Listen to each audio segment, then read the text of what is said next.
Hi అండి, welcome to మన వంటగది. ఈరోజు నేను బెండకాయ పులుసు పెడుతున్నాను. ముందుగా ఆయిల్ వేసేస్తాను. ఆయిల్ వేడైందండి. పోపు దినుసులు ఎండుమిర్చి వేసేస్తున్నా.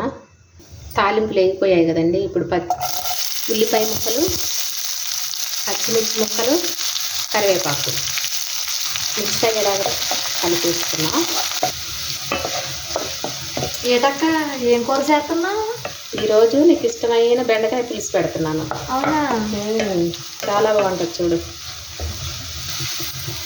ఉల్లిపాయ ముక్కలు పచ్చిమిర్చి అయిపోయాయి కదండి. ఇప్పుడు కొంచెం అల్లం వెల్లుల్లిపాయ పేస్ట్ వేస్తున్నాను. అల్లం వెల్లుల్లిపాయ పేస్ట్ కూడా పచ్చివాసన పోయేంత వరకు ఫ్రై చేశానండి. ఇప్పుడు కట్ చేసి పెట్టుకుని బెండకాయ ముక్కలు వేస్తున్నాను.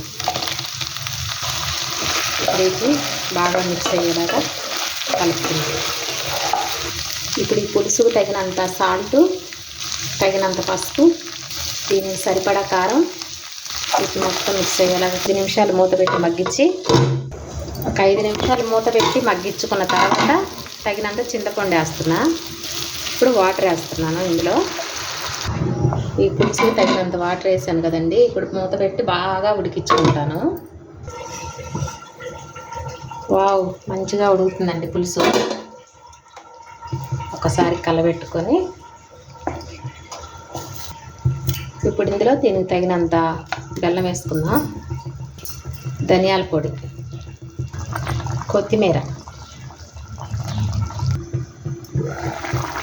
వావ్, అయిపోయిందండి బెండకాయ పులుసు.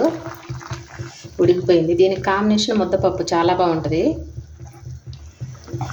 మీరు కూడా ఒకసారి ఇలానే చేసి ట్రై చేయండి. మీకు నచ్చితే లైక్ చేయండి, షేర్ చేయండి, సబ్స్క్రైబ్ చేసుకోండి.